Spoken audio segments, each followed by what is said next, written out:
Go. Hello, and how goes it? I'm Andrew, DM of the Dirty Rollers. Today, I'm on episode 3 of our Cartalkraphers series, and I'm joined by a special guest, Celeste Bloodreign of dddice. Hello, Celeste.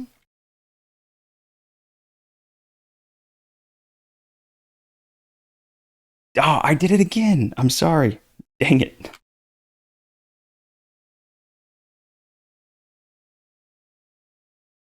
Ah, right off the bat. 3D dice. 3D dice. I got it. Well, welcome in, and thanks for joining. Oh, she can't hear. Oh, that's all right. I messed it up anyway. Nobody heard it. There we go. There we go. It's 3D dice.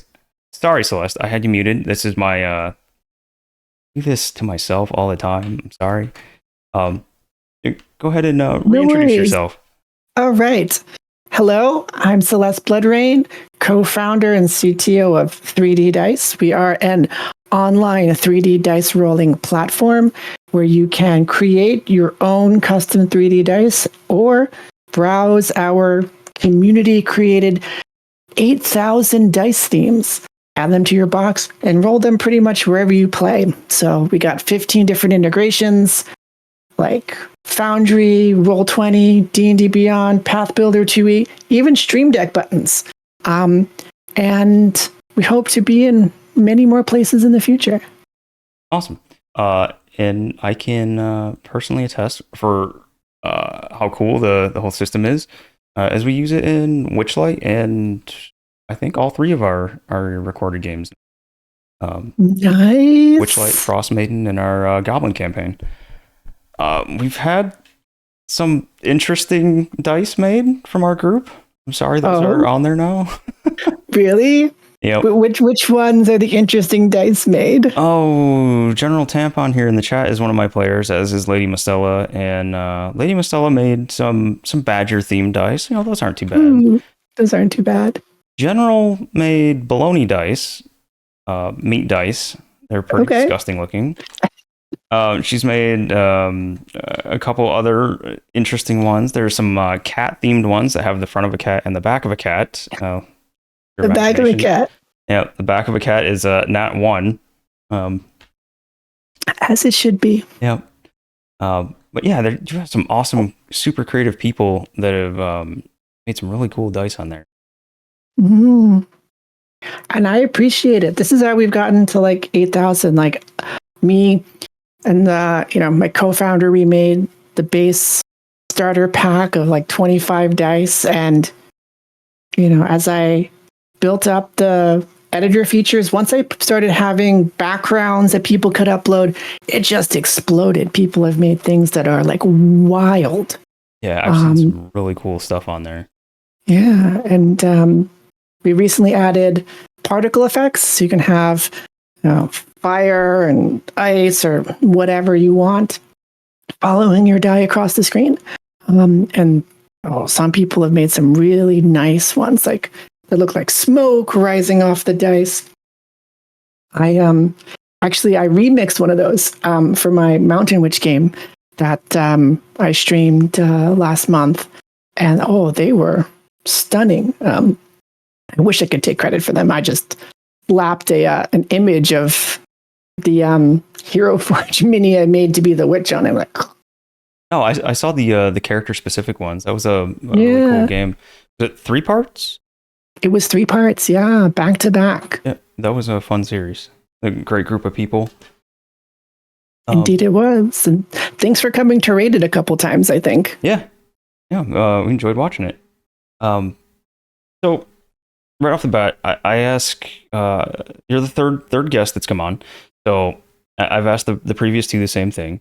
What's your favorite ttrpg monster? Monster? Ooh, I wasn't expecting that. This is our first question, getting into things. Okay, I think my favorite ttrpg monster has to be the owl bear. Okay. Because it's part owl, it's part bear, it's all weird, and the story I heard about how the owl bear came to be was because one of the early Dungeons and Dragons creators, I'm just going to pretend it's Gary Gygax for this story because I don't know all their names, bought like a little bag of plastic animals to use. And one of them just happened to look like a half owl, half bear. And that was the owl bear. And it was in there forever. And for whatever reason, whenever I go to think about starting a Dungeons and Dragons game and I want to have my first level characters fight something challenging, it's always an owl bear. Don't ask me why. And I felt vindicated because I don't know if you have interacted at all with Adventurers League, but they publish adventures that are supposed to be played by like everybody. You show up to your local game store and you play, and it's supposed to be the equivalent of like Magic draft tournaments, but for Dungeons and Dragons. And in the one that they did to accompany the Rime of the Frost Maiden, in the first adventure, there was a snowy owl bear. Awesome. That was the last boss. So vindicated. No, that's an excellent creature. And yeah, I think I've read that same story that you were talking about. What it's like the kind of like the dollar store like plastic toys that they were like you look at them, you're kind of like, what is this thing? And they just used it and made monsters out of them, like whatever they thought it looked like. So I think there was one in there that like that's how the rust monster came about too. Really? Yeah. Ooh. Yeah. So like a lot of the stories I've heard about the original Dungeons and Dragons players, you know, turns out they weren't very creative. Or they were doing what they had, and yet they made this game that we all love and has lasted for so long. So where am I headed with this story? Where I'm trying to head with this is don't give up, you can do it too. Yeah. Right? If some of the characters in the first game could be literally named Sir Fang, because he was a vampire, your character names aren't silly. We have some silly character names. General in here is responsible for more than fair share. Her character, Moist Milk in Witchlight, is a prime example. So I mean, it's kind of part of D&D. You gotta have silly names, right? Gotta have silly names, yeah. Just as long as you avoid getting sued by the Tolkien estate, you're one up. Yeah, that's a big one. It's a big one to stay away from. So as we're going along here, chat, you guys can see I'm working on a map. Celeste needs like a town square map. I'm just kind of fiddling around right now, but you can guide me. I'm just throwing down some random building ideas. Sure. So you can guide what's here. And I also want to take a second for chat. If you have any questions for Celeste about dddice or ttrpgs, because we'll talk about this in a second, but I think from listening to you on your stream and being in some other places and all that you're pretty big on a lot of different systems. Yes. So we will talk about some of your favorite systems and other stuff you play, and also how your guys's your app supports all these other systems too. Sure, will do. So talking about the town square thing first, if you don't mind. To explain for chat, I'm going to be a guest GM on Goblin Tuesday on October 7th. And I'm going to be running a system called Mouse Guard. If you've seen the comics, it's literally Mouse Guard, the RPG. You're the cute little anthropomorphic mice defending the mice kingdom against the weasels and whatever other predators that come your way and solving mouse problems. And I'm not going to reveal too much because I don't know who might be listening. So I'd like to keep some surprises. But here are some important things that you should know about the system to help you build this map. One of the important aspects of the game is maybe not survival is the right word, but attrition. The rules are set up in such a way that the game is divided into two phases. There's a GM phase and a player phase. During the GM phase, the party gets a mission from Gwendolyn the Mouse Queen to go on, do their mouse guardy duty, and the party cannot fail. The rules are set up such that failure is not an option. If you do fail a roll, instead there are two possible outcomes. One is that you become sick or injured or tired or angry, or the story takes a left turn and something new, a new challenge gets narrated into the way. Okay. And so we don't play to find out if the mice succeed. We play to find out how long it takes and how angry, hurt, tired, and sick they might get along the way. And then during the player phase, the mice get to follow their own noses, and you earn some resources, narrative resources during the first phase that you can spend in the second phase to take actions, to do things in the world. And one of those key things is finding the people that you know and love to have them help you recover. So if you can manage to happen to be in the town where your parents live, they will feed you and you will no longer be hungry.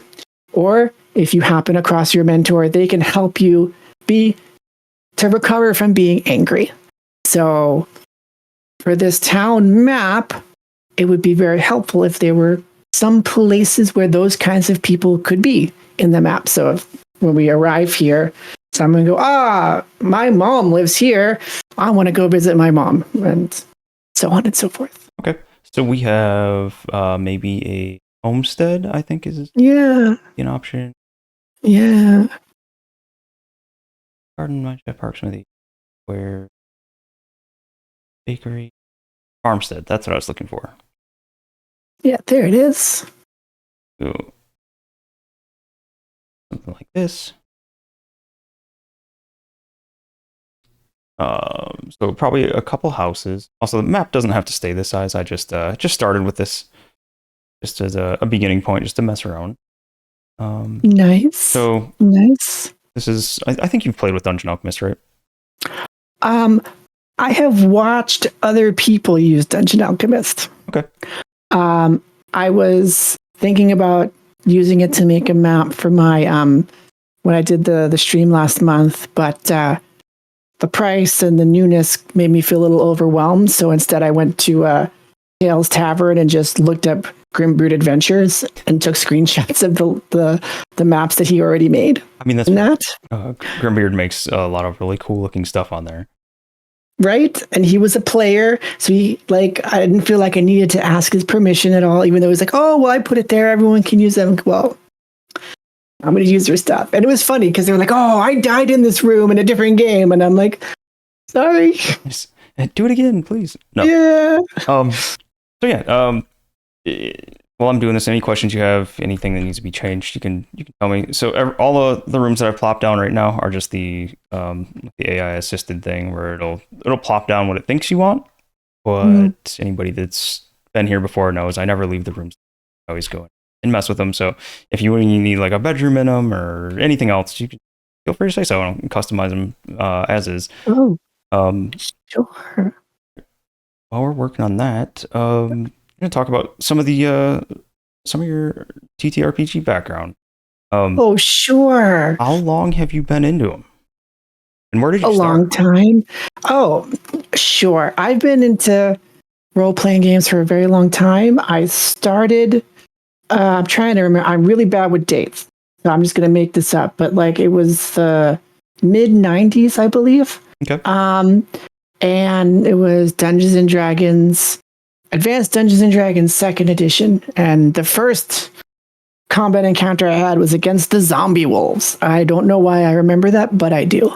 I mean, that's a pretty memorable... Right? Zombie wolves? Zombie wolves, yes.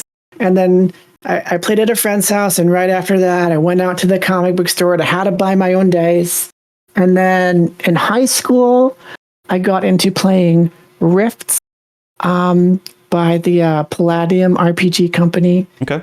And at that time, I really liked Rifts because the math involved in Dungeons and Dragons 2nd edition was obtuse, we'll say.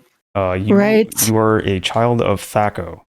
Yes, yeah. Correct. And it turns out that Thaco really isn't that confusing, except that they don't explain it well in the book. Mm-hmm. But the way that you do it easily is you roll your die and then subtract. And most people aren't really great at subtraction in the moment on the fly. Nope. Right. So in the Palladium system, none of that. Everything, you added things, you rolled, I rolled a die, you rolled a die, high roller wins. But, looking back on that game from, my standpoint now, that was actually more of a mess than second edition, and much less consistent and zero concept of balance whatsoever. Anything goes. Yeah, well, in the base core book, you could play a city rat. It was a class, and you were a person who lived in this like arcology of a city. You never went outside because it was a gigantic city building city, or you could play a literal dragon, or this soldier type person called a glitter boy, who they were called the glitter boy because their armor was shiny metal to help reflect lasers, and they had I think it was called a boom gun. It was like a giant railgun that's strapped to their shoulder, and a normal gun, laser pistol, did 1d4 damage. A boom gun did like 3d6 times 10 damage or something ridiculous like that. Yeah. City Rat versus Glitter Boy. Got it. Right. So you could just, add character creation, choose any of these classes, and that was that. And there was, I'm not going to blame them on this one, but I presume there was a Dungeon Master's Guide, but nobody I knew owned it, and certainly not me. And we learned how to DM by, I guess, folk knowledge. We had a great time of it. I wouldn't argue with that. But then I went to college. I immediately joined the gaming club, and yes, this was like the golden age of RPGs for me. You know how everyone complains that the biggest problem with RPGs is getting everyone to show up on the same day at the same time. Mm-hmm. Well, that wasn't a problem for whatever reason during this period of my life. Like, I joined, this was just when 3rd edition was released. So someone started up a 3rd edition game that met Tuesdays at lunchtime. And yeah, so I played Tuesdays at lunchtime, and this campaign lasted for 3 years. It eventually changed to not lunchtime anymore. Yeah, that was great. I also played 7th C on a weekly basis. I think it was the 1st edition of that game. Okay. The one where you like roll a handful of D6, D10s, and then keep a small number of them. And eventually they had a D20 version, and we didn't convert to that. And then I was also playing Friday nights in a 2nd edition game that also lasted 3 years. And because the person who was GMing that didn't feel like learning the new rules. And he's like, well, I don't want to learn the new rules. I've got all the books. I got the adventure ready. And we were like, sign me up. Good enough for me. Yeah. Keep getting to play. We don't care what we're playing. We don't care, right? And we played, I'm trying to remember the name of the module. It's a very well-known, popular module. I can't. The Night Below. I think that's what it was called. Night Below. Gotcha. Yes. For those of you who might have played, it's the one with the sentient sword called Finslayer. Finslayer. See, I don't know this one. I started about the same time as you did in the advanced or AD&D. But I only ever played homebrew stuff. My DM back then, the dude that taught me how to play, was all about running his own stuff and had a blast with it. I honestly, it was like years later before I even realized that there were official modules that people played. And I was just, blissfully ignorant that what we were doing was like what you're supposed to do and the only thing that really mattered, and still enjoyed the crap out of it. Oh, I'm glad you enjoyed it. Yeah, so Finslayer was a sentient sword that had like plus something or other to killing Koatoa. That's why it was called Finslayer. And yeah, we had a blast. It's very specific. Very specific, yeah. And then later on, I got really involved in the story games movement. I don't know if you're familiar with that, and the website The Forge, where people developed kind of a theory crafting on the creation of RPGs as a game. And that's where a lot of innovation came, that led to some of the, modernly popular game systems like Powered by the Apocalypse. Okay. So you asked about like my favorite RPG systems. My absolute favorite is one called Dogs in the Vineyard. I don't know if you've heard about that one. I had not heard of that until you mentioned it over in the Goblin Tuesday. Actually, I think you mentioned it on a stream. I might have. One of the chatters was talking about that game. I think it was. Yes, I think it was actually, I was in the chat on your stream. Someone else mentioned it, and I was like, I love this game. Yeah. I hadn't heard about it at all until that night, and that was that, and then the following conversation over in Goblin Tuesday's Discord about it. That's all I know about it. Oh, okay, I see a question in chat for me. Yeah, go ahead. Says, your favorite dice? Do I have a favorite dice set? That is a good question. I caught early on that as soon as you played your first D&D game, first thing you did was go out and buy dice. Yes. So it's the lead up for this has a very strong start for where you're at now. True. It does have a very strong start. I do love dice. Let me think about the dice that I've made. I think my favorite dice that I've made for 3dddice, the app, are the coal dice. You roll them and it looks like a lump of coal. They're on fire. When they shake, it makes a little flaming sound, and as they roll, and then when they land, you can hear the crackling in the background. And another of my favorites is the arcane core dice. These are like in the center of the die. There's this glowing blue sphere, and the die faces are floating above it. It's missing pieces, and it kind of pulses in and out. And so you roll that, and it's got like this electricity sound as it tumbles across the board. But I should probably look at which die I rolled the most and get back to you to find out which die I actually like the most. Actually roll. Chat, give me 1 second. I did not think about this ahead of time. I can actually put the dice up on screen in just a second here. Yeah. General, I know you've seen them. I want to say Grim knows well what they are. Verbal, maybe. So give me just a second. You'll probably see the browser source thing pop up on screen. It is just me. Yeah, well, while you do that, I'm going to explain this that because I know some of you are streamers over there too. So we have a bunch of stream tools. One of them is an overlay that shows the dice as they roll. And you can go to your dice room, click on the cog menu, and if you scroll all the way down, there will be a little thing that says click here to get a link. And you paste that into a browser source, and anyone who rolls in your room, you'll see the dice scatter across the screen.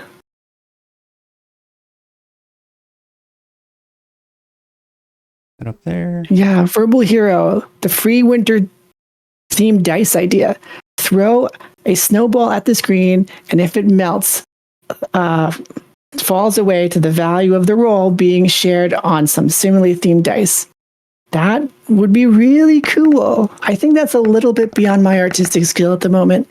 My co-founder and I have talked a lot about trying to make the snowball die, and we haven't quite pulled it off yet.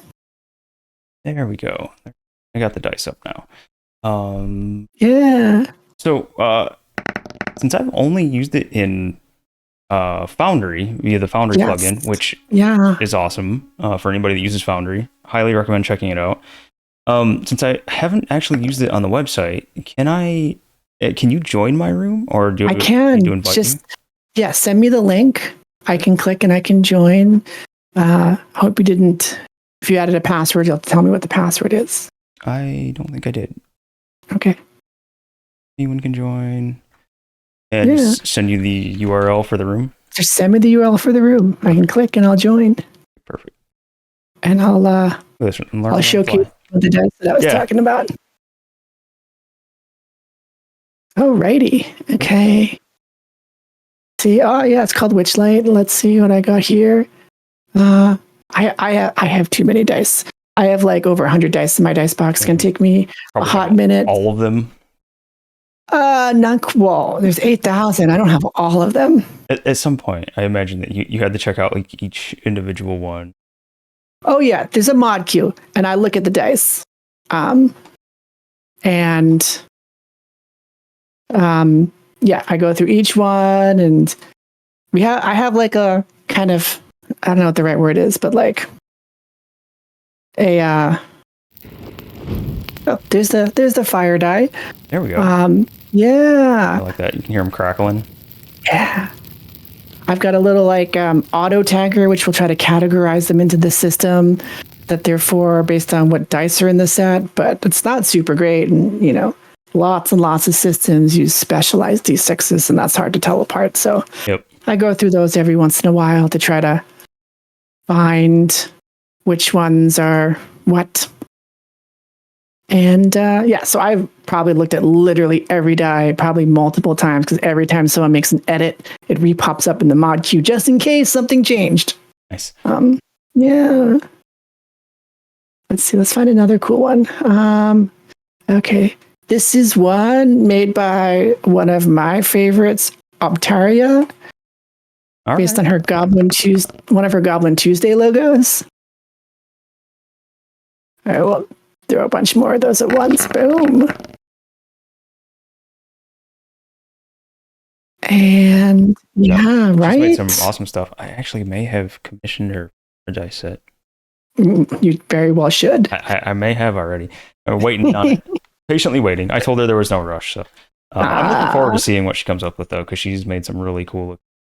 She has. Yeah, I commissioned her for those and then put them up on our Patreon only section. Speaking of which, all the places you can find Celeste are right there, including the Patreon that she just mentioned.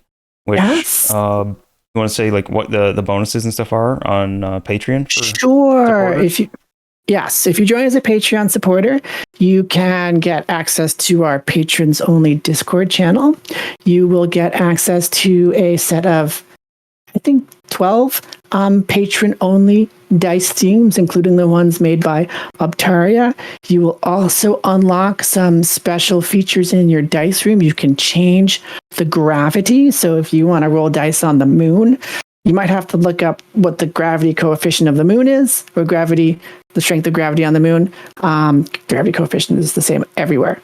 I misspoke. You can go do that. I don't want to get accused of not knowing my science. And then you can also change the lighting in your room to give the dice a different hue, should you want. That's another Patreon feature. And I think those are all of our Patreon perks. I mean, we do post the Patreon only blog posts on Patreon as well. Okay. Yeah. Everybody, if you're not already following 3D Dice right this time, make sure you go check out all the links. Go follow. Check out the Patreon. Support, because what I just set up real fast. If anybody that's out there that's running stream games, which Jim knows this, Goblin Tuesday. It took me 30 seconds to set up a browser source, plop the overlay in, and have the dice show up on the screen that we're rolling in the room. Super quick, super easy, and show everybody the dice, the cool dice that you've made or found in the on the site and downloaded, put it in the digital dice box, and they all show up. It looks awesome, and your audience can see the dice rolls. And I forgot the last feature of the Patreon subscription. It allows you to make private dice sets. And you can control whether these dice are available for people to add to their box, whether they're listed in the dice discovery pages or not. And you can generate share links to do dice giveaways. Okay. I think, Goblin Tuesday's done at least 2 of those. I unfortunately did not show up on time, so I did not get to add those dice to my box. And even though I do have the power, I'm not going to do it. I didn't show up, so I don't get the dice. You're gonna cheat and grab them anyway. Not fair. And the dice I made for my stream for with the player characters' faces on them, I gave those away to only 7 people availed themselves. But they will never be available again. And they're listed in the Dice Discovery with a little message saying you had to have watched on this day at the stream, and otherwise you don't get them. Missed out. You missed out. Yes. And yeah. So that's what you get for being a patron. You answered. You snuck in the favorite TTRPG. Well, I didn't get to really finish why it was my favorite, if you don't mind. Yeah, absolutely. Finish that. So, for those in chat who haven't heard of this game before, it's called Dogs in the Vineyard. The name was chosen from a Bible scripture, and the setting is a fictionalized American West, and you play a religious zealot, one of God's watchdogs, and you need to travel from town to town in the West, solving the sins of the faithful who live in that town. And if you've ever watched I think it's from the 70s, the show Kung Fu with David Carradine. Very similar concept. He's traveling around the West and he's solving problems with Buddhism. Well, in this game, you're traveling around the West, solving people's problems with the faith of the King of Life. And the thing that I like the most about this game is the rules on GMing. It has a section that has rules, as opposed to other games that I've seen where it's got explanations. It's got a lot of suggestions on how to build an adventure. Dungeons and Dragons does have some rules for choosing which monsters to go into an encounter, mostly for balance purposes. They don't accidentally kill your players. But this game actually gives you rules for how to build up a town in a natural and organic way. I should have looked it up before coming here, but because I don't quite remember it. But it had like a progression that negative feelings like jealousy and hatred, those lead to doing bad things, and that leads to false worship, and false worship leads to demons, and demons lead to possession.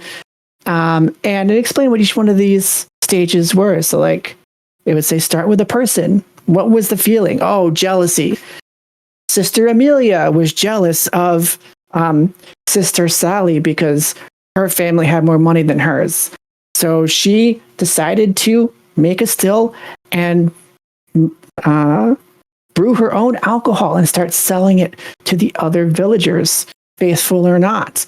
And that led to someone founding a cult, and then that led to demons blighting the crops. And in each stage, you build up different, characters who these things happen to, and give them a little bit of a name and a little motivation. And then when the party happens by, you've got this like living and breathing town.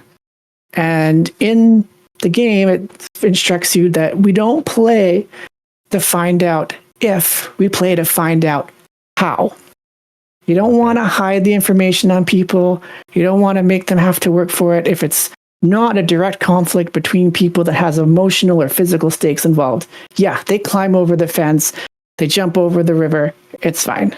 And so you come to town, it's like, oh, you come in and you're waiting in the meeting house to talk to the preacher, and Sister Sally is sitting in the back, and she seems like she wants to talk to you.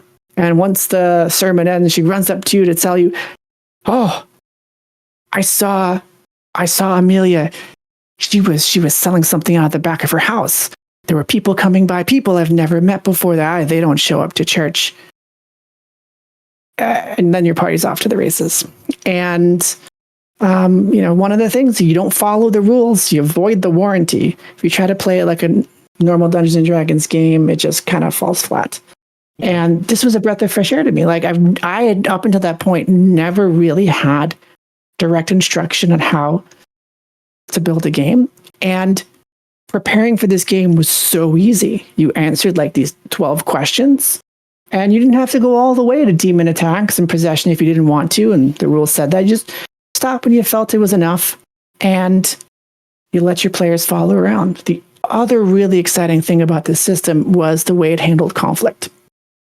All conflicts were supposed to start with talking. And you would roll handfuls of dice. D6 is representing your stats.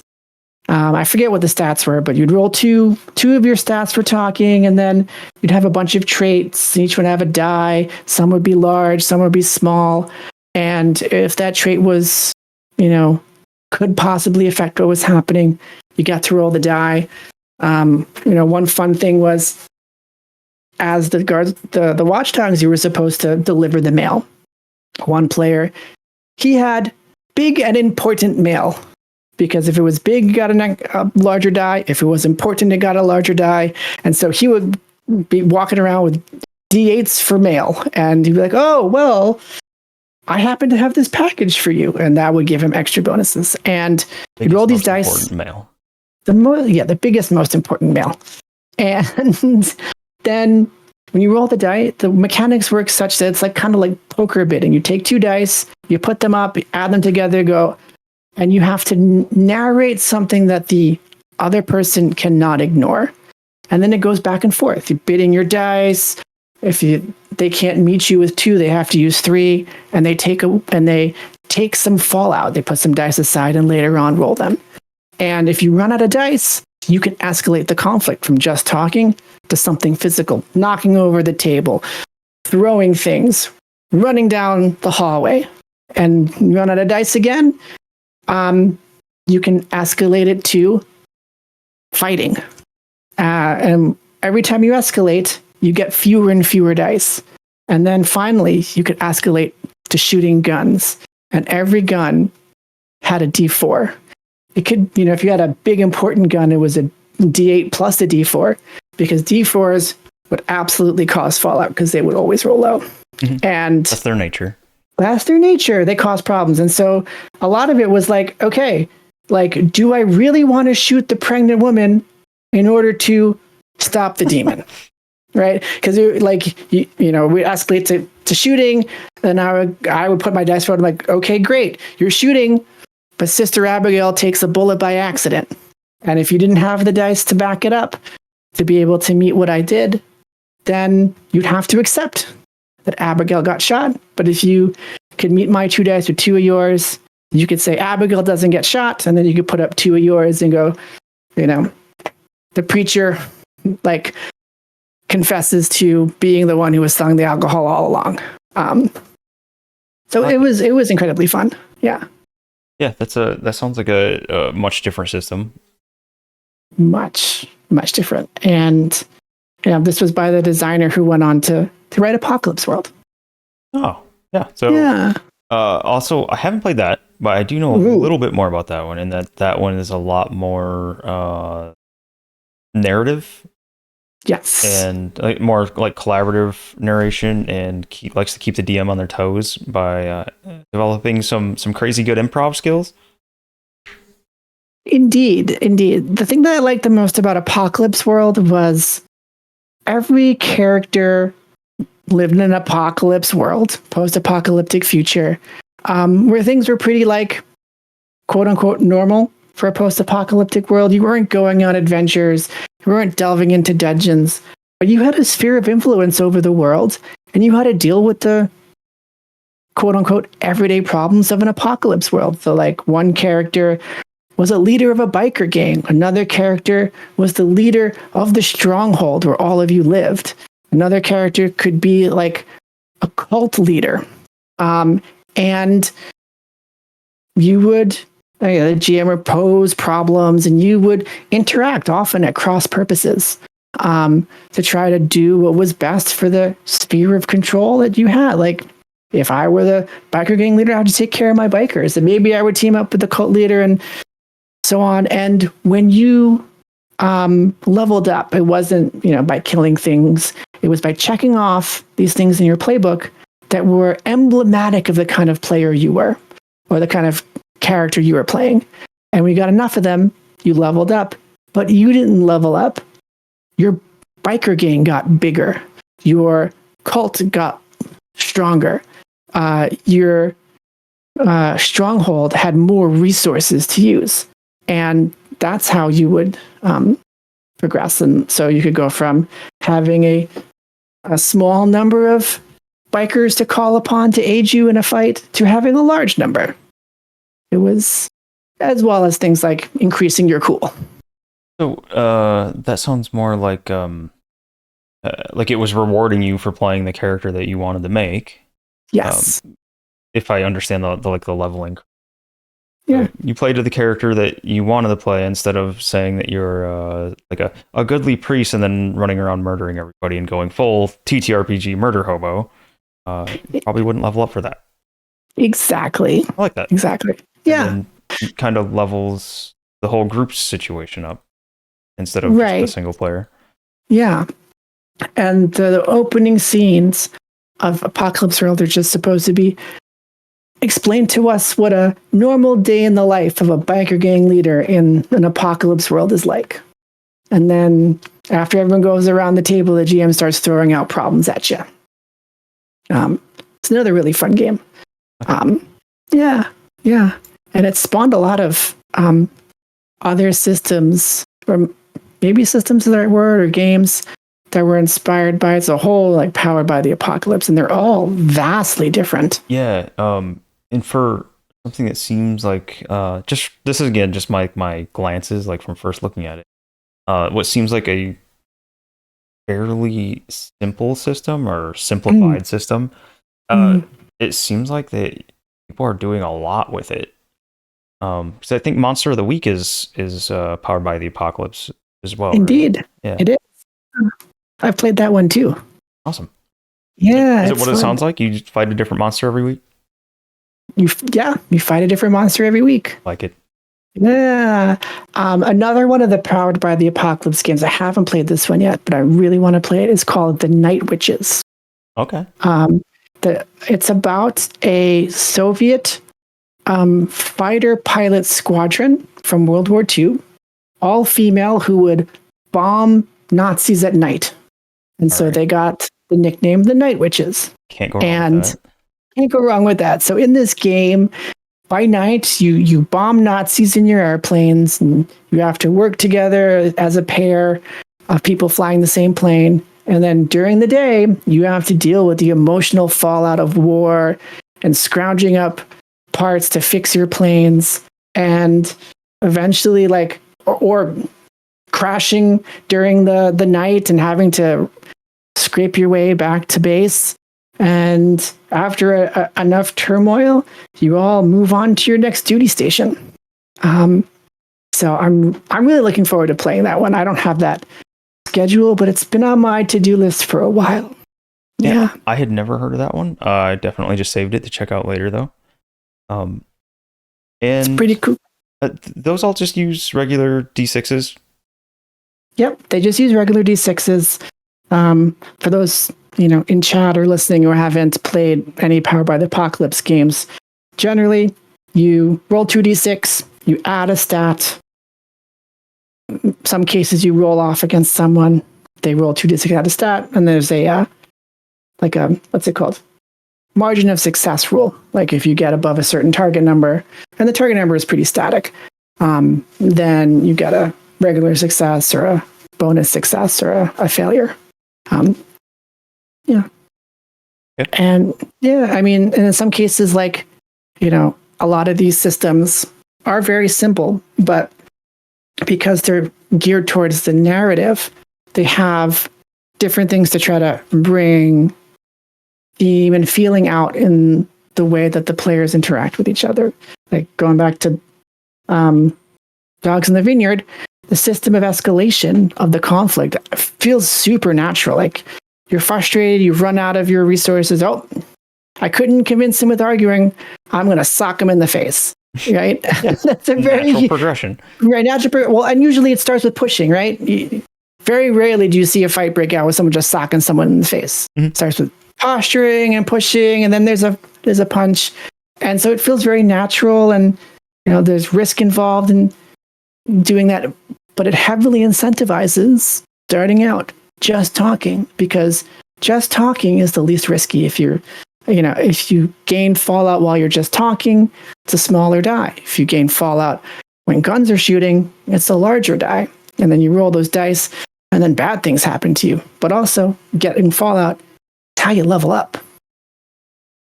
So it very heavily like risk reward. Well, yeah, right. By risking your character and bad stuff happening to you, that's how you level up. And yeah, so those are the games that use like normal dice, regular d6s. Yes. I saw something interesting. Okay. I found a video for a system that was also didn't know about until you mentioned it. The Shiver system, right? Yes. Ooh, Shiver is cool. It turns out that 3D not only supports all your favorite regular math rocks, but also the heavily customized ones, such as the Shiver dice, or I think what else is there? Call of Cthulhu, the Shiver dice. I think I saw someone play Fallout, I believe, with some custom Fallout dice. We do have custom Fallout dice. We also got dice for the Star Wars RPG by I think they're called Edge Studios now. The newer Star Wars one, the FFG? Yes. Here, I'll show you them. Boop, boop, boop, boop, boop, boop. I just happen to have them up here. You'll see them scatter across your screen. Yeah, this is the FFG one. Excellent. Yep. Yeah. And let me see if I can find the Shiver dice. I don't know if they're in my box, actually. I saw the Shiver dice get used, and it was really cool seeing those ones. And like seeing that it's really up to like the people making the dice, right? Like people could make whatever they want and add all the custom faces. So would it be totally possible if somebody has a game with some obscure dice that they can't find anymore, that they could go on 3D-dice and make their own? They can. We have a dice editor, and through that editor, you can put images on. Oh, they're the Shiver dice. You can put images on each face of the die, and you can even add images that show up in the roll result chat panel on the site. Okay. However, the custom image face dice don't work so great yet with Foundry. I have a lot of work left to do to get those to work. But yeah, like you can. I mean, I've come across dice in my dice moderating duties where it was clearly a game designer designing like their first game with custom dice, and they were using our site to do it. I like looked them up, and like basically like their website was just like coming soon, so they were super new. Yeah, it's really cool. And maybe like some aspiring game designers that don't want to shell out a ton of money for buying their own custom dice to modify, or to pay to have some made. Right. On 3D dice. Right. Yeah, I even saw one dice set that was made by seemed to be a teacher who was using it to do some lesson, and you would roll the die and it would tell you if you were the interviewer or the interviewee, and there was little images on it. That's actually super cool. Yeah. To use it as like a teaching tool. Yeah. Yeah, that's and awesome. You can make custom sounds when it rolls a 20 and does a ta-da, or I talked about having those like burning sounds for the cold dice. Yeah, that were pretty cool. Arcane dice. Did you get to show those ones? I didn't. I tried to roll them and it caused an error. Shh, don't tell anybody. Let me try it again. Hold on yourself. I know. I don't know. What did I do? I did something. Oh, and now it's just working. All right, that works. There we go. So a whole handful of D6s. Yeah, there you go. Yeah. No idea what I did before. That nice arcane hum to it. I like that. Right? Yeah, those are super cool. Yeah. That was a bit tricky trying to when I first made the feature for the ambient sounds to make sure it didn't like make an overwhelming soundscape. Because like the first version of that, well, version is strong word. I didn't release it, but my first attempt, you'd roll 6 dice and it would be 6 times as loud as rolling 1 die. It was, yeah. Gotcha. This is multiply the sound. Yeah, well, it would, look for all the dice, attach a sound to the die based on the configuration that was put into the editor, and we just roll them all, and then it would be 6 sounds. But yeah, I wrote some code that like scale the sound based on how many dice were on the table, so it was always be the same level of loudness. But if you rolled a combo, you could hear both the crackling and the arcane hum. Yeah. So that kind of leads me into you're talking about writing the code for it. You are the CTO. I am. Mentioned. Did you mean for it to be quite as big as it is, or did you mean for it to be more like personal use, like you and your friends off the bat? Oh, I mean, it started off just for me and friends, but I've always wanted to have a thing that I made that other people enjoyed. Yeah. So like, as the site grew, we posted on social media, people picked it up, some streamers started using it, and it just grew and grew from there. And we built lots of integrations with other tools to try to expand the number of users, and it's going pretty great. Yeah, I noticed for the integrations, it seems like they've been just cranking stuff out lately. Like the last month or so, like updates or what was it, the symbiotes for the Tailspire? For symbiotes for Tailspire, saw yeah. that come out. I saw more work on the Foundry side. I'm trying to think. It might be more than the last month, but I feel like the last few months, I've seen a lot of like steady updates. What's some of the stuff you've worked on that's kind of exciting lately? Ooh, okay. The stuff that's exciting lately is we've been putting a lot of effort into the performance of the site. So I spent a lot of time optimizing our basic role API. So it's a public API. Anyone can integrate with it if they want to build a dice rolling tool that will integrate with us. But, the snappiness of the rolls really matters to players. So I did a lot of work, and I sped up the basic rolls by like 4 to 8 times the API calls. My co-founder, Nullfish, she's been working on refactoring how our layout engine works. For those of you who may be computer scientists or software developers yourself. Here are some results. Oh. Sorry. Oh, that's all right. Yes. So for those of you who may be developers yourself, it's always better to have one way to do things and not have 2 ways to do things. So one of the challenges we've been having is that our website is kind of built in 2 different layout technologies. Our backend's in PHP. We're using a framework called Laravel. It's got a layout thing called Blade templates. But our extensions, like the browser extension, it's built in React. Our role room is also built in React, and we can't reuse our UI elements between the 2. So he's been working on a system to be able to do exactly that.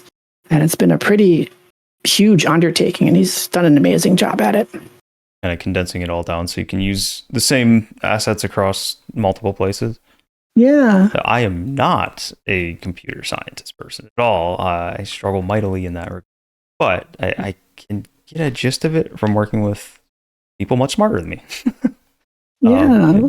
Kind of being a part of things. So I think I got the general idea. And you said it's you say it's open to the public? The API, yeah. I mean, we want everyone to integrate with it. Like our goal is to be able that you can take your 3D custom dice and go with your GM to whatever platform they want to play on, and you can roll them there.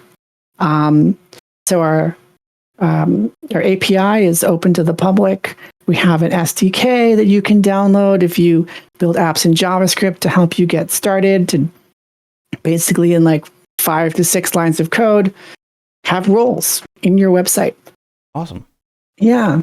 I know one of the mods for the Dirty Roller, Crispy. I don't know if he's listening in or not, but I'm pretty sure he's been playing around with the API, seeing what he can do with it. I think he was more mad at Foundry, like trying to get, or no, it was Twitch. It was Twitch. He was trying to make.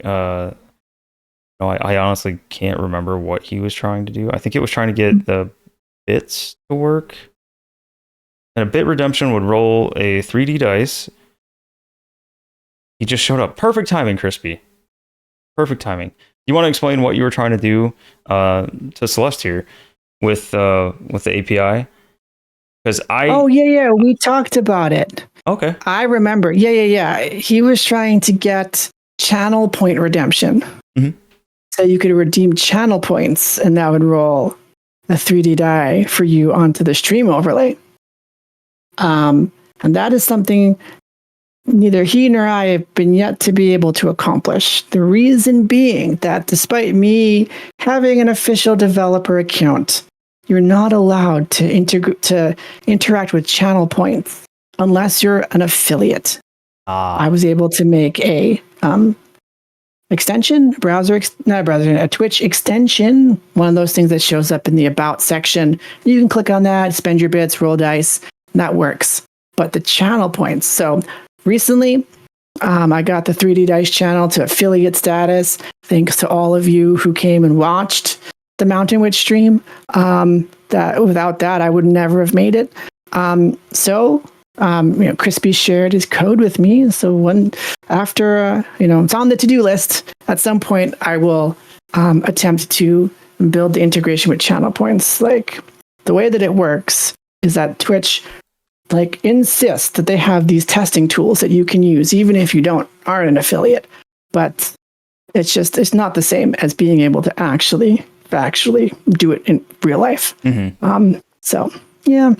Yeah, I've run into the I really wish I could test this without having to go live, without having to stream. They're not having it. So no, any of the work in progress stuff that you'd rather not people see until it was actually done, you got to put out there with a title of testing. Please don't watch this, or something like that. Yeah. Please don't. Yeah, I don't. Makes no sense. Yeah. They have a ton of rules for OAuth and event sub. Yeah, see, that's all beyond me. That's you two. That's all you guys and Tech Talk. You are more than welcome to ask questions and stuff, Crispy, or anyone else in chat. Yeah. Anyone else any questions for Celeste? Feel free to ask. I love questions. But yeah, so you said you got until we get any more questions. You said you got started pretty much as a way for just you and your friends to roll and just a gaming aid essentially. Do you have any future stuff you have big plans for overall? I think our biggest future plan is to try to make a marketplace where people who create dice can sell them to players. Something similar to I guess in spirit, like Etsy, something like that. Okay. If you go to our site, we've got a little link there that says "Sell your dice," and if you're interested, you can sign up for our merchant program. We haven't started onboarding people yet, but we might soon try to test the waters to see if people are interested in actually buying the dice. That's our big plans for the future. I've seen the page up on there. Yeah, that's super cool. And hey, creative, artistic people, keep an eye on that because like their dice. They I really do. like having a lot of different dice and a lot of choices. They really do. I mean, dice goblins exist, and I am very, very sure that digital dice goblins will exist too. I'm one of both. Yes. Yeah, can confirm. Yeah. Random says seems like a really weird quirk for testing. Yeah, it's like I said, I'm not any kind of developer, but just wanting to test out how something looks on a stream and not being able to do that without going live is really dumb. So I can't imagine trying to do anything on the technical side, and having to stream. Really strange. Yeah. I'm not a very good Yeah. dice goblin. I only have my weight in dice. Well, get going, random. There's always time to change that. Yeah. Yeah. Get on that. Well, Yeah. what else? What have been some of your like favorite moments you've seen 3D dice get used? Oh, that's an interesting question I haven't thought about before. I always get really excited when I see a new group of people using the dice. So, we have that watch page where you can go and see who's streaming right now. And I go and I check it quite often to see who might be using it. And there have been a lot of surprising, like, people in use. I'm, mostly expecting people who do TTRPG live streams to use it on stream, but there have been people who stream first-person shooter games, and they use it so that their community can choose challenges for them to complete. There were at least one VTuber who was using it to determine if a new subscriber earned a reward. There were people playing solo RPGs, which I didn't realize were so popular. And what was another interesting one? That will come to me. But yeah, like, I've been astounded by how many people have picked up the tool and started using it on streams. It's wonderful. Cool to see it. See your creation. I mean, imagine it's like your baby, right? To be able to see that like being used by so many. And I know that the solo RPGs were a big thing either until like recently. And I kind of wonder if those took off during COVID when people weren't getting together as much. Oh, it might be. I'm not sure. Those were like news to me. Yeah. And like, now that I think about it, it's not so super surprising because, choose your own adventure books were a thing when I was in school. And those are like basically the same. Yeah, it's one of those things though that it struck me as odd because it's like you play together. Like I don't know. I was used to my first D&D party was only 3 people, including the DM. So it was just 2 players, the DM, and sometimes there was a third player, if he could con his sister into playing or not. But it was like that was how I knew it, and from learning that and then continuing on to playing now, I've got at least 6 people in every one of my campaigns and one with 7. It's a lot. So it's weird because you think that these games are supposed to be like community or not community. What's the word I'm looking for? Like a combined storytelling, multiple people all having input and take on it. So when you choose solo TTRPG, seems weird to me, but I would imagine if the writing is there for it, that it probably is just as fun. Probably, and cooperative board games have become quite the thing, and a lot of them, support solo play. You just play all the hands. That's true. So yeah. True. I've seen a lot of Kickstarter games include solo play. Like a big like stretch goal to hit. Interesting. So the Chris said something that I think is directed at me. The one thing for the API I felt was missing in 3D Dice was a guest player that I could change the name of. I had to create a Malamis bot account that put himself in every room unless I missed something. So you should be able to create a guest player and change the name. You can't change the user name, but when you join a room, there's an API called participant where you can change the name that shows up in that room. It's supposed to be for, you join a room, you can type in your character name and that will show up with your dice.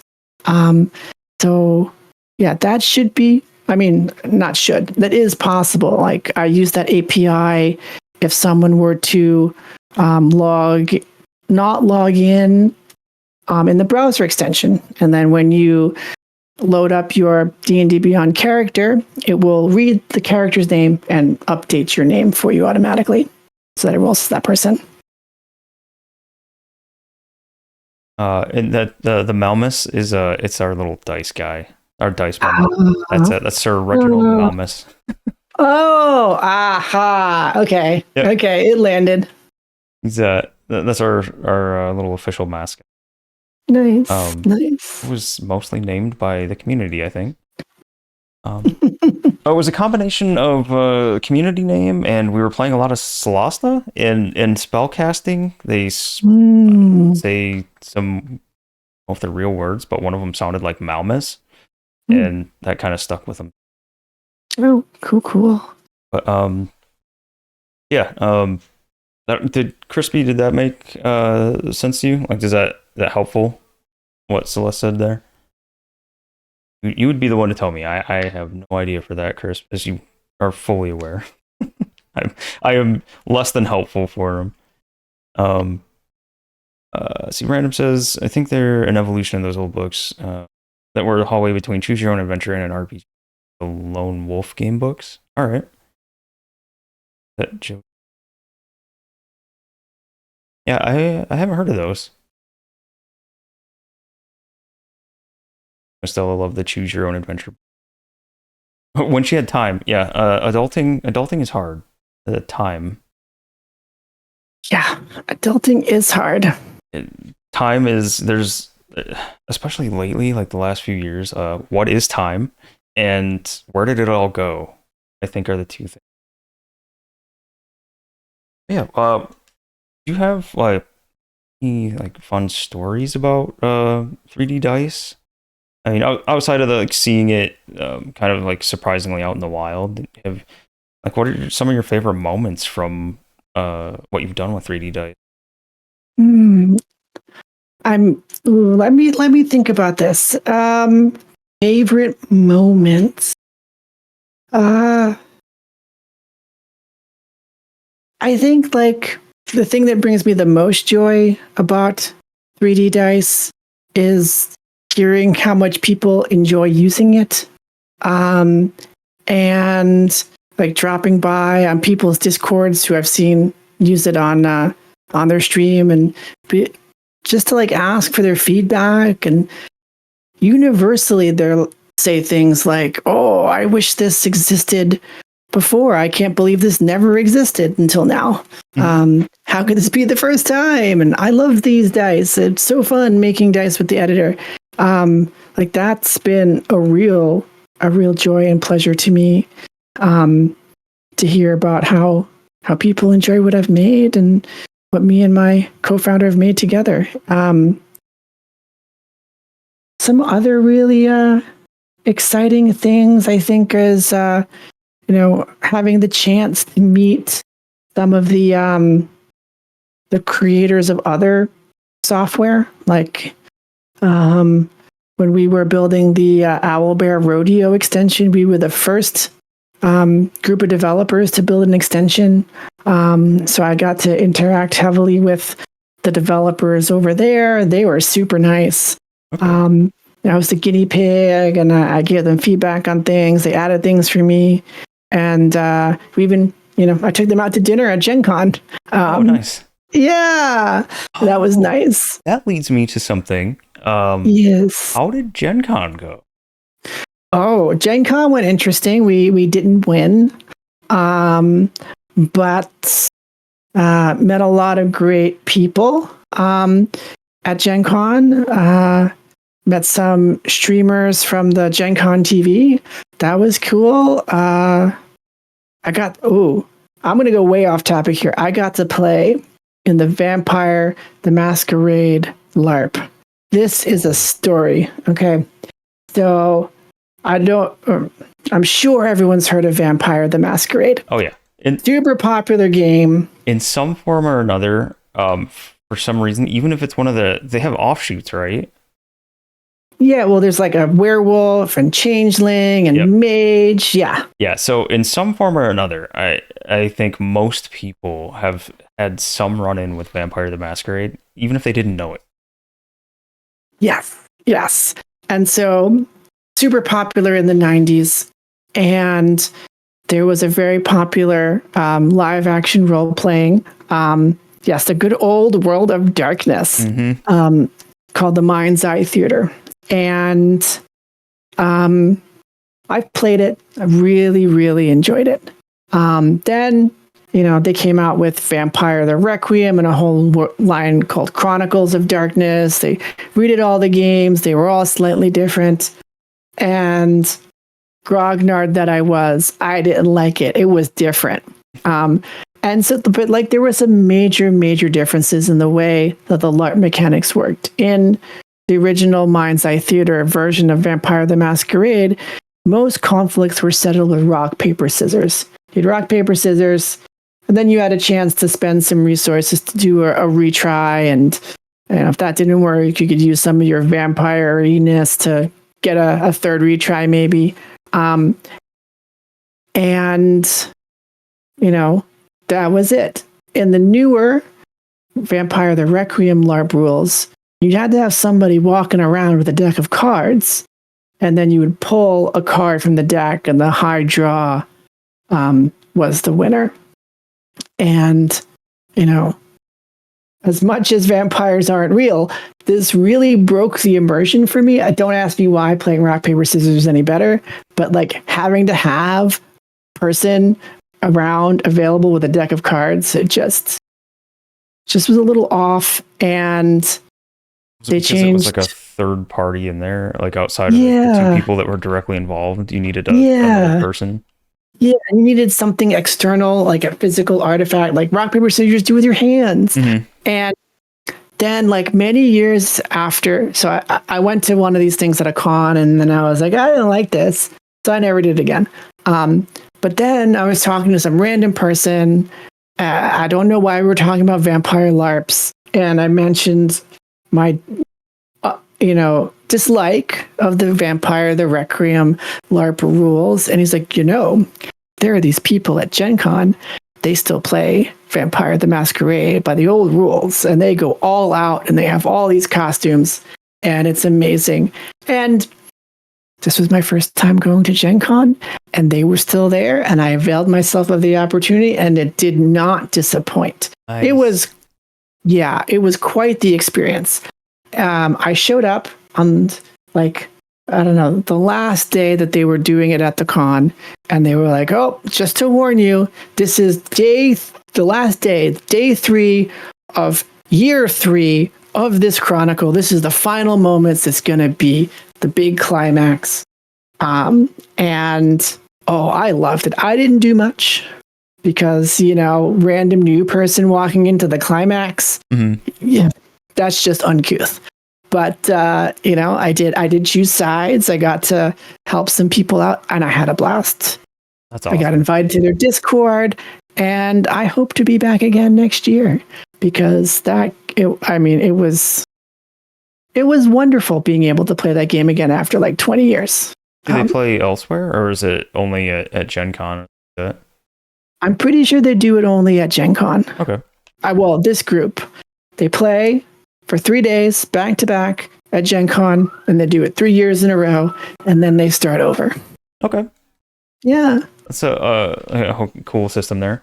And what was the award you were up for, that you were nominated for? Oh, yeah. We got nominated for the Annie Award, which is a People's Choice Award of sorts. It used to be affiliated with EN World. That's how it got its name. It's no longer.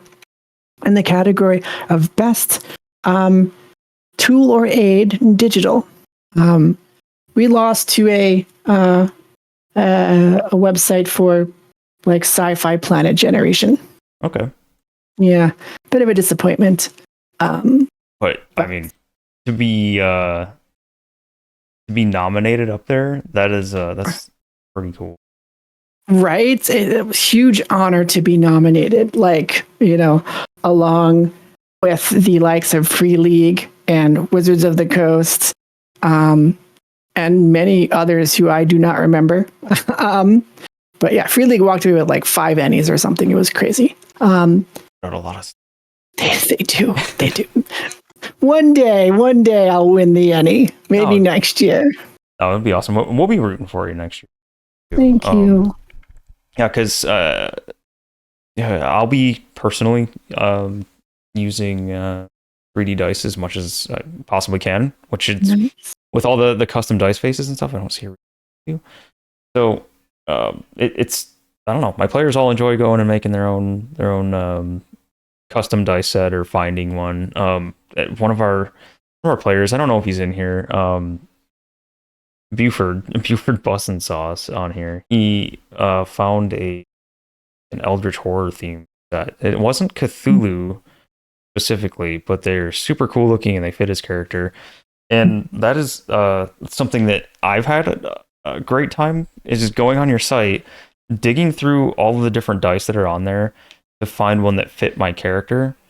So like you had GrimQuest on the Mountain Witch game, right? I did, yes. So I'm playing in his every other Monday game, where I'm playing a little crazed gunslinger kobold named Frack. And I went on and like, I'm gonna find some Frack dice to use. And I found a kind of like a westerny looking set, and they fit him perfectly. And the character, or the players that I have in multiple games have all done that with all their other characters too. Like, I don't think anybody uses the same set for each of their characters. Everybody themes their dice to the character in that specific game. That's part of the fun is going on there. If you're less than artistic like myself, you can go on and look and see playing. I don't know, a Frost Mage. I want some Frost dice. We got Frost dice. Mm-hmm. Yeah, I mean, I hope that a lot of people do that. I mean, I worry that sorting through all of the dice can be a challenge.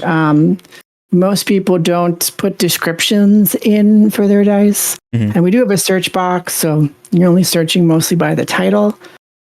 So hint, hint, nudge, nudge, people who decide to make dice, please put a description so people can search for it easier. Descriptions and tags are important. Yeah, well, I put the tags. Oh, okay. Yeah, that's my job. Maybe one day I'll open it up to everyone, but definitely put in your description. And, especially if it's not a system we already support, if you write that in the description, I'll see it and I'll make the system and tag it for you. Awesome. Yeah. So I've just kind of been going to town on here. We have 2 little homesteads here. Just threw in a bakery, a butcher shop, which this was new. All of this stuff in here is new. These all came in the last asset, and I was just kind of playing around, seeing what all's in there. What else would you like in this? Some more homes? Could I ask for something a little wacky? Oh, absolutely. Could we? Does this exist in the assets? Can we make a place for a beekeeper? I was actually just looking at honeycomb or honeypot. There we go. Beehives. Yep. Beehives. Yes. We're making a building or like an outdoor area. Like an outdoor area, I guess. Okay. Maybe. Yeah. Yeah. Because I have to refresh my mind on the rules. Since I've last played Mouse Guard, they've had a second edition, and it's been a while. but I do distinctly recall that you can choose as a former profession being an apurist, which is a beekeeper, and your mentor can be a beekeeper. So therefore, I want some bees. Okay. So we just used the park area here, which gave us Nice. some goofy stuff here. I don't think it liked putting a park in the middle of the city the way I did it. Easy enough to go. So, get rid of all these walls. And we can definitely make a little beehive area. Now, this is beekeeping's outside my knowledge. So what all do we want to see in here? We want some hives, maybe like a table for them to sit on. Sure. Yeah, maybe just some beehives and like a table, maybe some I don't know, like a bench or something. Okay. Some maybe like a teapot looking thing, and they like used to shoot the smoke at the bees to get them to go away. See what we got for that. Really want the honey pot in there, but we can throw that in there. Yeah, honey pot. Of course. Hey, Natalie, hey, welcome in. Thanks for stopping by and checking this out. We have Celeste Bloodreign on from dddice. Hello. Appreciate you stopping in and seeing what we're up to. And I'm talking with Celeste here. I'm making her a map for her upcoming Mouse Guard campaign, which, Celeste, you are under zero obligation to use this map. I won't feel bad if you don't. If it's completely not what you need or anything, that's 100% fine. That's good. For bench, rusticy looking bench like this. Ooh, nice. Table. Need like a little short table for him to sit on, right? Yeah. And Celeste, if you have anything else that you want to talk about, dddice wise, absolutely. Yeah, let's see. We've got a dev stream planned. Probably going to be also that morning of October 7th, where we'll go over the new features that we've released. What else might I mention? Let's see. I talked about the dice marketplace.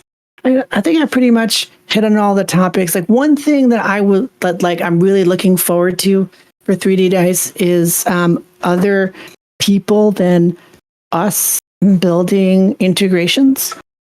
So there are a couple of development teams who are working on that right now. Like I'm sure you've heard that VTTs are spawning like every week. Mm-hmm. But there's one that's coming up, and they've got a lot of cool artificial intelligence tools that are geared towards RPG sessions, like automatic summarization and note taking for your session, geared towards the kinds of topics and language that one would speak during a RPG session. And they're called Tabletop, spelled with a Y. And they've decided to use us as their dice. There's another company called Dimension Door Games that's making what sounds like a really, really cool accessory. It's a combination die and die tray, where the die tray connects to your computer and can read the die as you roll it into the tray and take that data. And they wanted to be able to synchronize that to your favorite VTT. And the folks at Tabletop put us in contact, and I convinced them that, why don't you integrate with 3D Dice? We already integrate with most of the popular VTTs, so you don't have to. And they said yes, so they're going to be doing that, and I hope that there are many more to come. Super cool. Right. I'm doing my best to gently poke and prod Dungeon Alchemist to take a look at you guys, because they've mentioned doing like a VTT light, because yes, we'll see this. They see that you can drop a token in and bop around in it in first person even. Yeah. People want to play in this, unsurprisingly. I want to play in this. Yeah. Like, yeah. Or just move them around, arrow keys. Yeah, just move them around like this and be able to see. So they know that people want it. There's some work that needs to be done with it. Like there's no fog of war. So if you have anybody in this, they're going to see everything. There's also no dice rolling in it. In fact, I think the only dice that are in here are, there's a massive, like boulder sized D20 and the dice tray. Whoa. Yeah. I mean, you can resize to your heart's content, but you can't roll this. It's static. So as soon as they mentioned that they were considering doing the VTT Lite, I poke and prod, like, hey, we know some cool people that can work really well with. I hope they come your way and at least talk to you about it. It'd be really neat to see you guys work together. Yeah, that would be cool. I did reach out to them. And I think they seem to be interested. It's more of like a not right now, we're too busy kind of thing. Yeah. They're trying to knock out all their Kickstarter obligations before they go crazy. Makes sense. So I hope to hear from them in the future. We've also had a chat with the folks at Alchemy, just regular Alchemy, to see if they'll integrate our dice roller. We got a similar, not right now, but we're interested maybe later after we've finished the things we're doing right now. So I hope one day we can roll your dice there. That's their system is very like atmospheric. It's pretty cool. But I really want Dungeon Alchemist to be a VTT Lite. The thing that I most like about it is you can just like draw a thing and it populates it automatically for you. And that would be really, really cool, especially for the kinds of games that I like to play where, it's not necessarily possible to know ahead of time where the people are going to be and where they want to go. Mm-hmm. Or having to react to your players going completely off the trail and doing whatever they want to instead. Or when playing the Mountain Witch, where they are supposed to be narrating into existence things, and Grimquest is still here. Like he'll vouch for this. It was like, oh, do the Fae have a path that they can use that's not the regular trail to get up to the Mountain Witch's lair faster? And I'm like, I don't know. Do they? You get to decide. Narrate away. And you're panicking over on the second screen, making that new path that he just made on the fly there. Yeah. Well, right now, I mean, when I did it, I didn't have maps. I was just to be as unpreparedly prepared as possible. Right. Yeah. So it worked out well. I did have some mood art that I used, but they were vague enough that you could drop it in at various moments. One, though, was the Mountain Witch's stronghold. I don't want to miss out on Random's question here. Do you have dice in non-standard shapes? I have some oddly shaped physical dice. And do you mean like those stuff like those? I can't remember what they're called. Jim was actually just showing them off on screen a couple weeks ago. They're like gem shaped. Yeah, like the gem shaped D4s and stuff. Yeah, we don't have those yet. It's it's been on my to-do list for a very long time.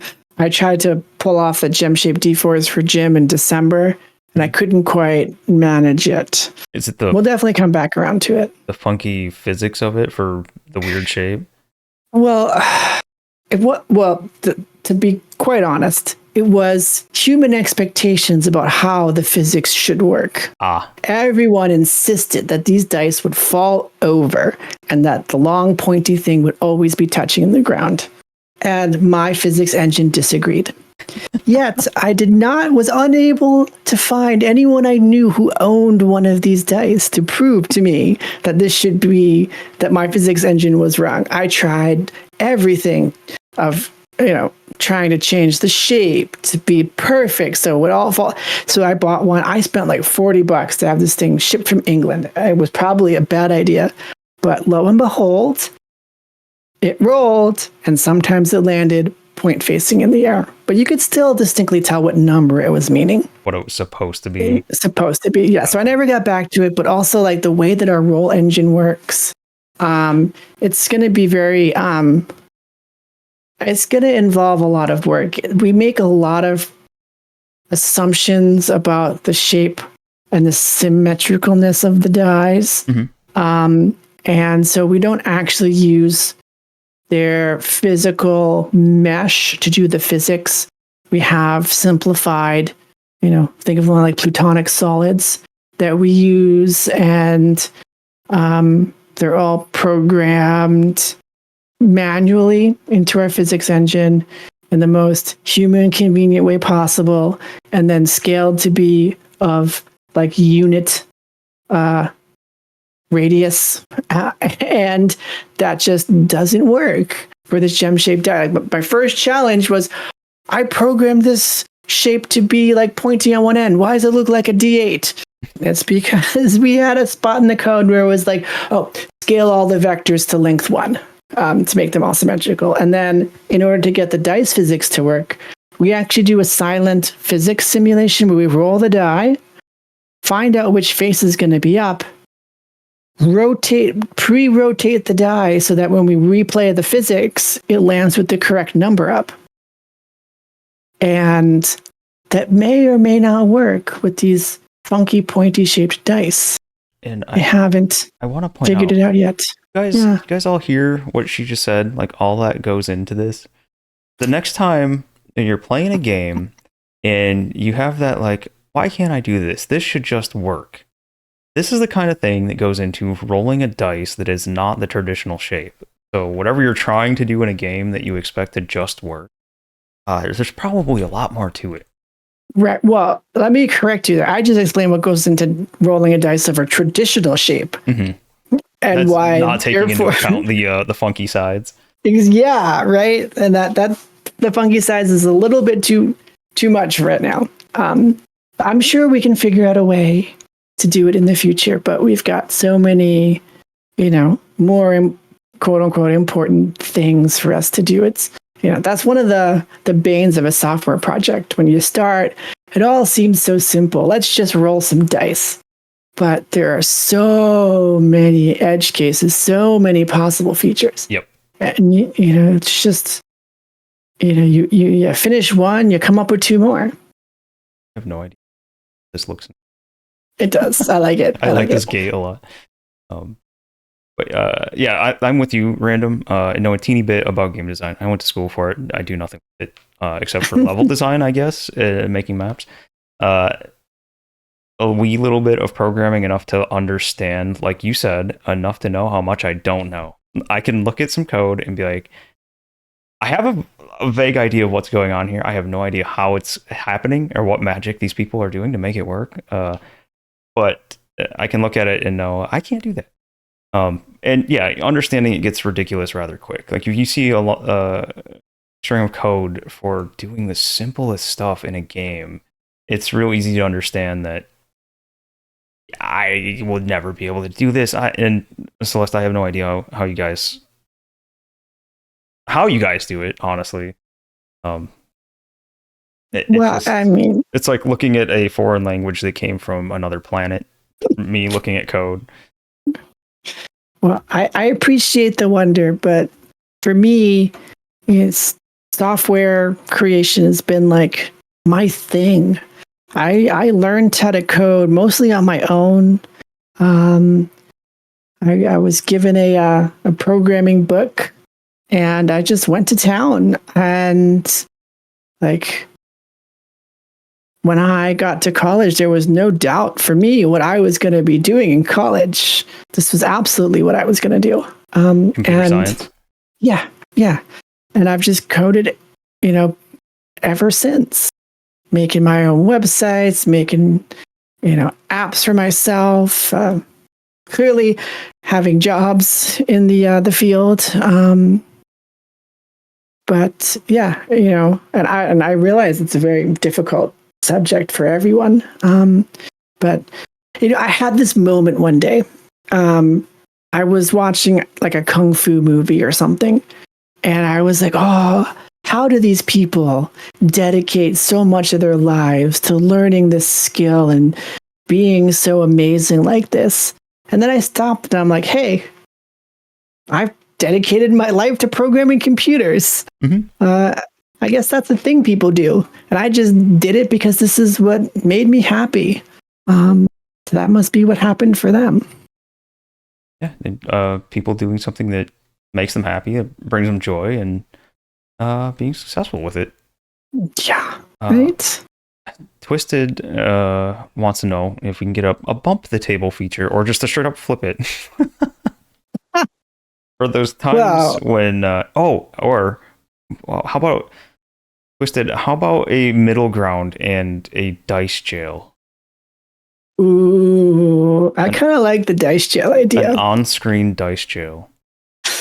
I mean, I will encourage you to stop by our Discord. We have a channel called Feature Requests. You should write it up, put it in there, and see who votes for it. There you go. Yeah, yeah. That could look real funny real fast on a streamed game. There's 6 people's worth of dice jail. You rolled a 1, it goes to dice jail. Yep. Yeah. Now, people have asked for a lot of interesting features. One of the recent ones was based on like a suggestion from the angry GM, was to have like a shared dice pool that as bad stuff happens, DM adds dice to it. And I didn't really fully read how this actually manifests at the end, but that at the end you take the dice pool and you roll them all and something bad happens. And this is used formally in some games, like I think Cortex Prime, to build like a sense of foreboding. And as the game progresses, things get more difficult and more dire. But to have like that, something to replicate that visceral feeling, like you hear the sound of the clunk and it gets louder as more dice get put in. And I like that. Yeah. To like build the sense of dread, kind of. Right, Yeah. right. So, but similar to what Schiffer does with the Doom clock. Exactly. Yeah. Similar to the Doom clock. Yeah. But the problem is, a lot of these features are being asked for are trending us very, very close to becoming a VTT Lite, similar to what people are asking for from Alchemy. And I don't know if that's, really where Not quite the direction we're we're trying to headed. go. Yeah, like we want to be the dice and only the dice. We want to be really good at dice. And this is why we build lots of these integrations. But still, like most of the people who use the app use it directly on our site, not through one of our integrations. Right. Yeah. I'm one of the, me and my group are one of the few that don't use the site at all, but we use the Foundry integration religiously. Well, I mean, depends on how you define few. Like there are hundreds of people every week who use the Foundry integration. Okay. Yeah. Yeah. And similar for Owlbear Rodeo. But yeah, the top is still directly on our site, which I mean, it's pretty cool that people think the site itself is so powerful. And I mean, really at the base of it all, a role-playing game is your imagination and some dice. And for, anybody that hasn't used 3D dice yet, if you have a group together and you're all going to use 3D dice, you kind of explain, everybody goes on the website, joins the room. Seems pretty simple to me. You want to explain, Sure. like, Yeah. Can you see each other's dice? Oh, of course. I'll give a quick walkthrough. Yeah. Right. So to show up to our site, there'll be a big button that says roll dice. You click that, it creates a room for you. Oh, here you can see the room. Yep. See it catching up with us. And it will create, if you don't have an account, it will create you a guest account, and then it will generate you your room. You can take the URL and you can share it with your friends. They can navigate to the URL and they'll be dumped right into the room. If they don't have an account already, we'll create a guest account for them. And then everyone can roll together and everyone can see their dice. And, that's one of the best features because there are some, D&D Beyond, they got some 3D dice, but only you can see the dice. The other people get to see the results, but not everyone gets to see the dice. Some other VTTs like Fantasy Grounds, they've got 3D dice recently. Foundry has a module called Dice So Nice that does 3D dice as well, but their ability to customize the dice and their library of dice is much smaller. And the nice thing about this is it's integrated a lot of places. You can roll from your phone, you can roll from our site, you can roll from Foundry, you can roll from your phone and see it in Foundry if you want to, or you could just use the dice here. We also have some cool newer features where you can click and move things around, or click to reroll. I don't know if you have that set up in your room. To be completely honest, I haven't messed with the settings in here because we do use it in Foundry so much. Okay. So I do see the reroll options, and I've seen in your Discord talking about all the new options. So if you want to walk me through, I will gladly go through. Oh, sure. Or you could join my room. Okay. Yeah, let's do that. I will send you my room. Probably much easier. Probably. Here we go. Okay, so you can join my room there. Get out of this. Look at this. And then we'll go here. Let me change some settings. We got allow players to move dice on. Okay. So if we take so this is something that you would use to play Dogs in the Vineyard, right? I got my dice and I can, that doesn't seem to, let's try flipping that button again. Players can move dice on. Allow players to update rolls. Okay.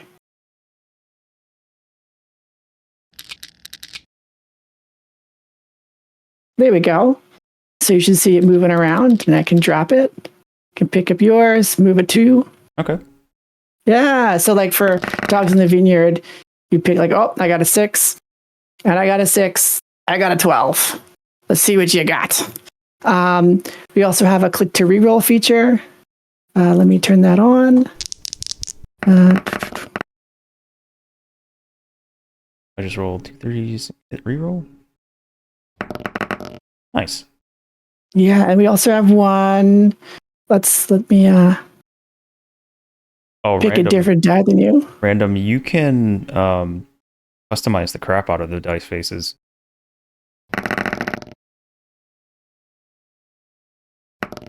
And then you can click to reroll just one of the dice out of there. We also have a new feature where, let's see if I can flip this one on. Well, okay, where the dice will not clear because it looks cooler when it doesn't. And then we'll turn on being able to explode dice. For something like Deadlands? Or something like Deadlands. So we'll roll some dice. Right. Oh, look, I got a 6. Click on it.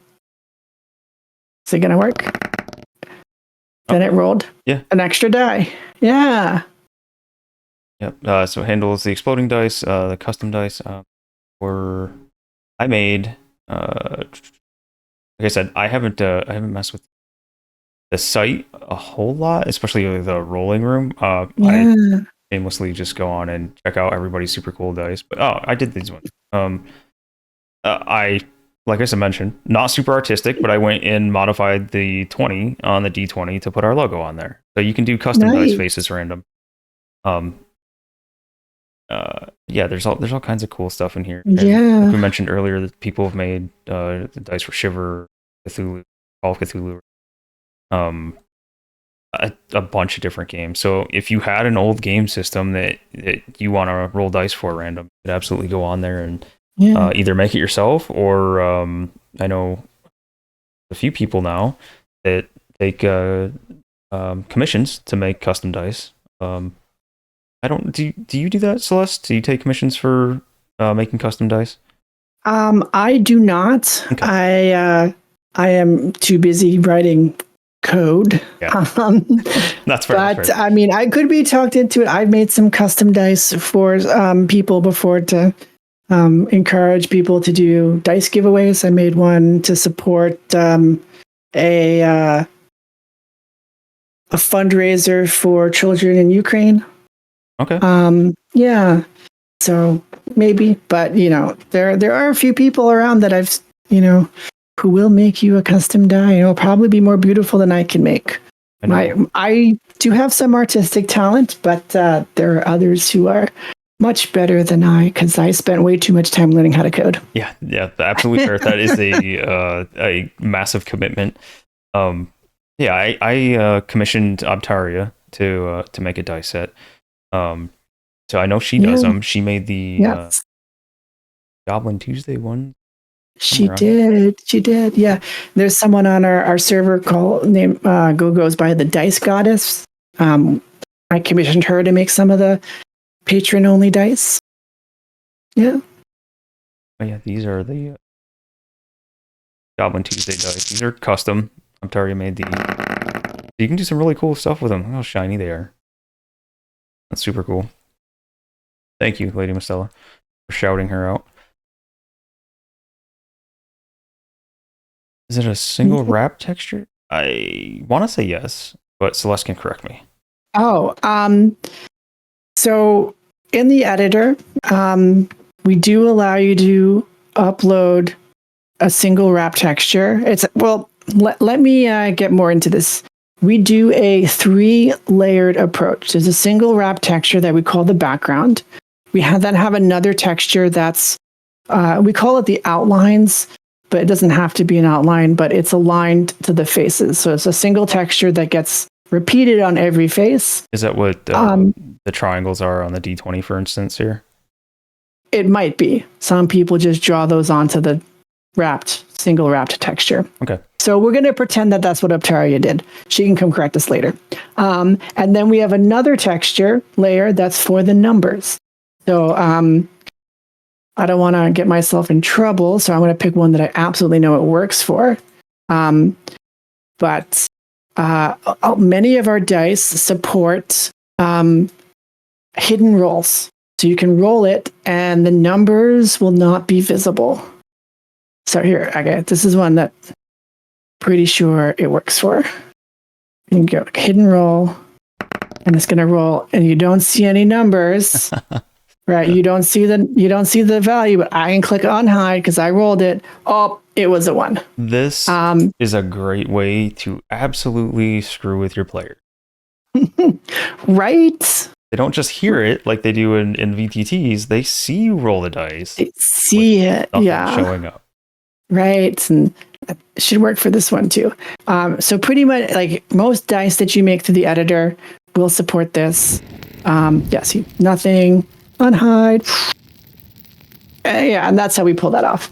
And in the editor, we have an editor for making the number texture. So it will automatically generate a texture with all the numbers based on the font that you select. You can customize each individual face, changing the fonts, changing the numbers, replacing it with an image.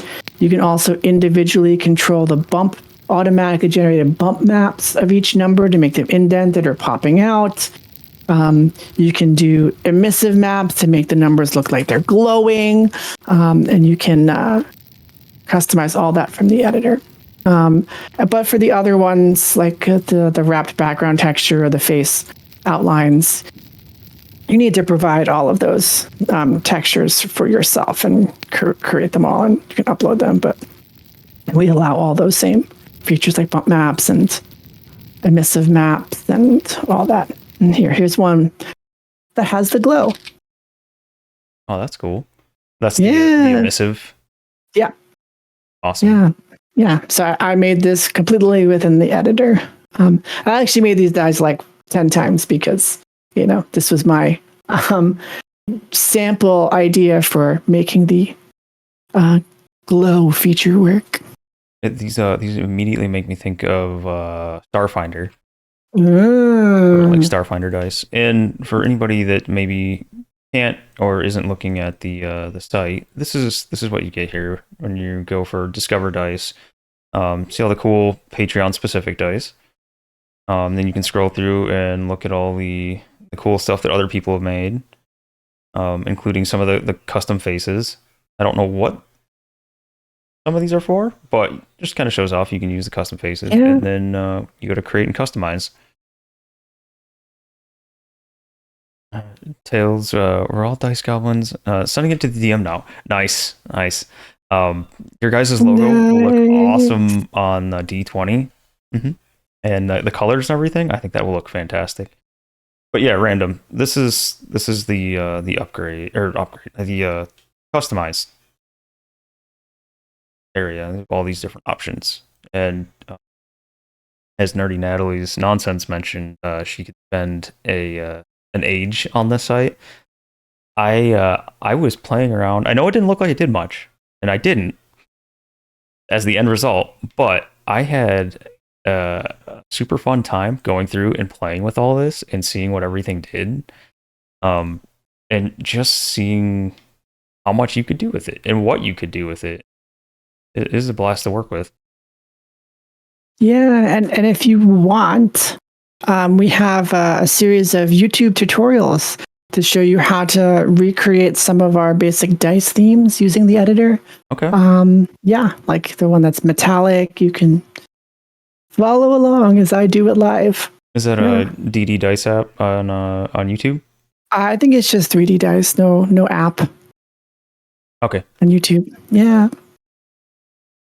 Did I not give that to you? I did not give that to you for my list of socials. Oh no. I realized actually Lady Mostella caught it earlier that didn't have the website in there either. I'm like, oh well, yep, we're definitely gonna add the website for the call out there.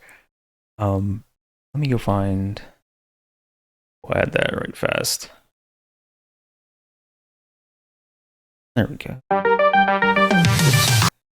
The audio to play. There is the YouTube link for anyone that wants to check out the tutorials. Yeah, dice creation is super fun. Yeah, I had a blast with it, and I don't know what I'm doing artistic wise, so it's easy enough to follow along with, and it walks you through it pretty good. Well, Celeste, did you have anything else you wanted to talk about while we're here on the site?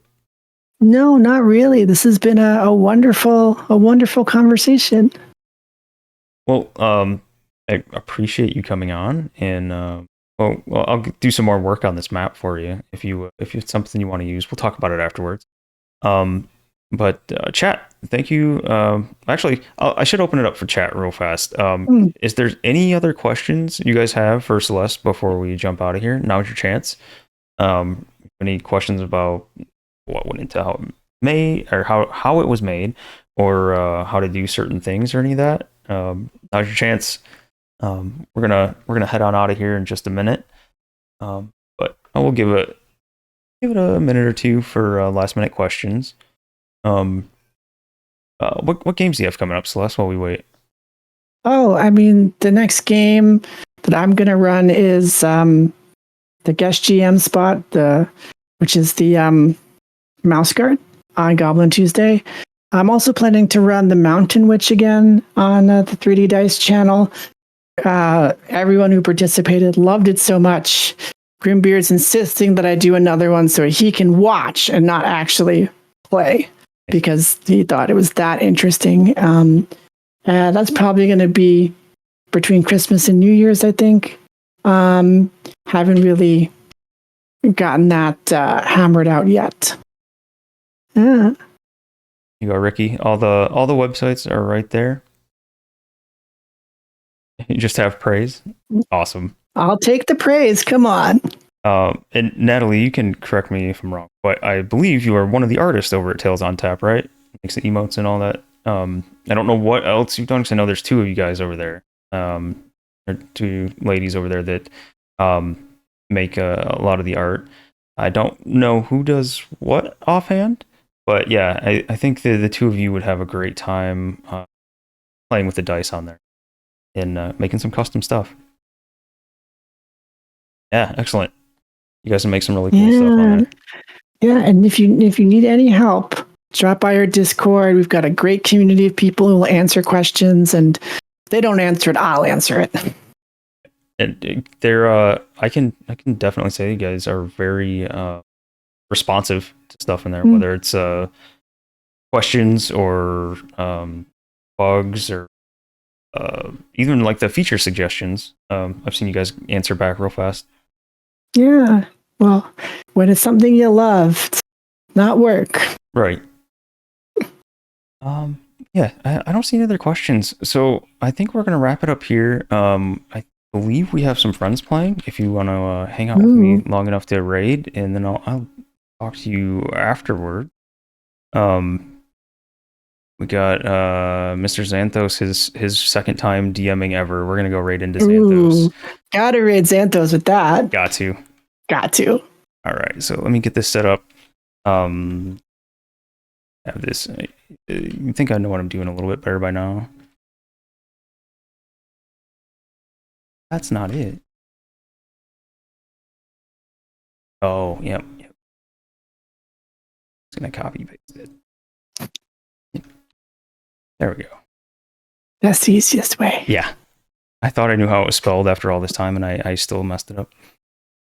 But yeah, we're gonna raid into Xanthos. You guys, if you haven't seen Xanthos on any of the Goblin Tuesday streams, or you missed his first ever DM session, he's an awesome dude. Super wholesome guy, super genuine. He's just started DMing. So pop in, say hi, drop him a follow, and go ahead and check out the game. And they're running Stormwreck. I always want to say this wrong. Dragons of Stormwreck Isle. There we go. The starter set. And Goblin Tuesday's over there along with Obtaria. So lots of cool people hanging out over there. It's gonna be fun. Celeste, thank you so much for coming on once again. I appreciate having you on here. Thank you so much for having me. It's been a wonderful chat. And everyone that stopped by and chat, thanks for hanging out. And like I said, make sure you say hi to Xanthos and drop him a follow. Thank you guys, and I'll be back Wednesday for Witchlight at 6:30 p.m. Eastern. We'll see you then. You guys have a good night, and adios.